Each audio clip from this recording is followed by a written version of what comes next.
20 سال دعوت اسلامی کو دینے کے بعد جب آپ نے یہ فیصلہ کیا میں بزنس میں آؤں گا، کیا لوگ آپ پہ سوال اٹھائے؟ بالکل انہوں نے سوال اٹھایا، اور ان کا اٹھانا بھی ان کی جگہ پر صحیح ہے، لیکن چونکہ میں دیمک تو نہیں ہوں کہ جس سیٹ پر بیٹھا ہوا ہوں اس سیٹ کو ہی کھا جاؤں جی، تو اس لیے میں نے وہ سیٹ چھوڑ دی اور اس پر دوسروں کو بٹھا دیا۔ اگر آپ دعوت اسلامی میں ہی ہوتے تو کیا اتنا بڑا بزنس امپائر کھڑا کرنا ممکن تھا؟ میں سمجھتا ہوں کہ مشکل تھا، کیونکہ اس کے لیے وقت درکار ہے۔ تو آپ دعوت اسلامی میں وقت دے رہے ہو تو آپ کو جب ذمہ داری ملی ہے تو ذمہ داری پر رہتے ہوئے وہاں کے تقاضے پورے کرنے ہوتے ہیں، اور جب آپ بزنس میں آتے ہیں تو بزنس میں وقت دے کر اس کے تقاضے پورے کرنا ہوتا ہے۔ تو میرا ایک اصول ہے کہ میں 2 کشتیوں میں سوار ہونا مجھے نہیں آتا۔ صحیح۔ بزنس گرو ہونے کے بعد کیا کبھی دینی مصروفیات کم ہونے کا احساس ہوا؟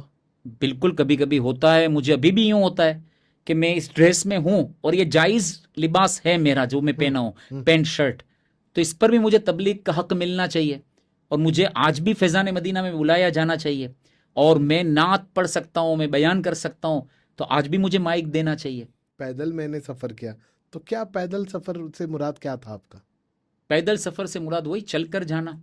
تو اب ظاہر سی بات ہے، میرا ملک ہندوستان ہے، تو میرے ہندوستان سے جو قریب میں ملک ہے جی جی جی، تو وہاں میں چل کے گیا تھا، جیسے نیپال ہے تو نیپال۔ گاڑی بھی تو اویلیبل تھی؟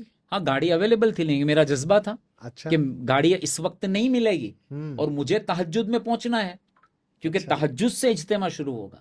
جو ہمیں حکم آیا تھا کہ تہجد سے اجتماع شروع ہوگا، تو میرا یہ اصول ہے اور میرا اصول تھا بھی کہ وقت سے پہلے پہنچنا، لیٹ نہیں ہونا۔ میں نے سن رکھا ہے کہ جاپان کے اندر اگر کوئی 1 منٹ بھی لیٹ ہوا تو اس کے نام کے ساتھ ہی لیٹ رکھ دیتے ہیں۔ مثال کے طور پر کسی کا نام سلیم ہے، تب وہ 1 منٹ لیٹ ہو گیا تو لیٹ سلیم کہیں گے اس کو۔ اللہ، ہاں، لیٹ سلیم، وہ ہمیشہ زندگی پر اس کو لیٹ سلیم کہا جائے گا۔ ہاں، تو میں نے اپنا ذہن بنایا کہ میں مشورے میں جاؤں گا تب بھی مجھے پہلے رہنا ہے، میں مسجد میں نماز کے لیے جاؤں تب بھی مجھے پہلی صف ملنی چاہیے۔ بس یہ چیز ہونا، یہی آپ کو ترقی کی طرف لے جاتی ہے۔ اب مجھے پہنچنا تھا تہجد میں، اور میں نے سب سے پوچھ لیا، رکشہ والا، گاڑی والا، کوئی بولا یہ بارڈر کراس ہی نہیں ہو سکتی ہے۔ تو میں بولا یہ کراس کیسے ہوگی، مجھے تہجد میں پہنچنا ہے، میری ٹرین ہو گئی ہے لیٹ اور مجھے رہنا ہے، تو اب کیا کروں؟ تو میرے ساتھ والے تقریباً جو لوگ تھے انہوں نے ہوٹلیں بک کر لی اور وہ سب ہوٹلوں میں رک گئے۔ میرا ساتھ دینے والے کچھ لوگ تھے جن کو میں آج بھی جانتا ہوں، تو وہ لوگ میرے ساتھ چلے، تو وہ بھی ہم نے، اور اتنی ٹھنڈی کہ جو ہمالیہ پہاڑ ہے نا، ہمالیہ، یہ ہمالیہ کی جو پہاڑیاں ہیں یہ برف کی چادریں اوڑی ہوئی تھی۔ اللہ اکبر۔ اور اتنا اندھیرا کہ اگر وہ چاندنی رات نہ ہوتی تو مجھے راستہ ہی نظر نہ آتا۔ یا اللہ جی، تو یہ تھا کہ چاند تھا جس نے آپ کو وہ راستہ اس نے دکھایا۔ کیا بات ہے۔ تو شہر کی زندگی بھی دیکھ لی، جنگلوں کی بھی دیکھ لی، کھیتوں میں بھی چل لی ہے، اور سمجھو کہ اہم سوال، دعوت اسلامی میں کتنی سیلری تھی؟ دعوت اسلامی میں سیلری تو سب کو الگ الگ دی جاتی ہے، لیکن اس میں یہ ہوتا ہے کہ جو سیلری پر ہوتا ہے نا اسی کو پوسٹ دی جاتی ہے۔ اچھا جی۔ عموماً جو بڑی ذمہ داریاں دی جاتی ہے وہ سیلری پر ہوتا ہے، تب تو ایسا خاص طور پہ تھا کیونکہ دعوت اسلامی چاہتی ہے کہ ہم 24 آورس اس بندے سے کام لیں، تو جب کام لینا ہے تو اس کو پورا ہائر کر لینا پڑے گا۔ سیلری اس لیے دی جاتی ہے کہ وہ اطاعت میں رہے، اگر وہ سیلری نہیں لیتا ہوگا تو پھر وہ دوسرے جو سیلری لینے والے ہوں گے اس پر وہ مطلب حاوی ہو جائے گا، وہ نمایاں نظر آ جائے گا، وہ مطلب دوسروں کو دیکھے گا کہ بھئی یہ سیلری لینے والے ہیں۔ جہاں تک گمان ہے 1.5 سے 2 لاکھ سیلری تھی ہوگی آپ کی؟ پھر نہیں، میں تو خالی وہ ہیلے کے طور پہ سمجھو کہ ایک معمولی رقم ہوتی ہے 2,500 روپے، اسٹارٹنگ میں 2,500 روپے رہتا تھا، اور وہ اس لیے میں لیتا تھا 2,500 روپے کہ تاکہ مجھے کوئی ذمہ داری ملے اور میں کام کر سکوں، کیونکہ مجھے ایک مشورے میں سے اٹھا دیا گیا تھا، اس لیے کہ میں سیلری نہیں لیتا تھا۔ ہاں، مجھے ایک مشورے میں سے مسجد میں سے اٹھا دیا گیا، اور میرا دل بہت ٹوٹا تھا جب اس میں یہ اعلان ہوا تھا، اصطلاح یہ استعمال ہوتی تھی وقف مدینہ، تو میں جا کر بیٹھ گیا، اب وہ جتنے بیٹھے ہوئے تھے سب سیلری لینے والے تھے، تو وہاں نگران نے یہ جملہ کہا کہ یہ مدنی مشورہ وقف اسلامی بھائیوں کا ہے،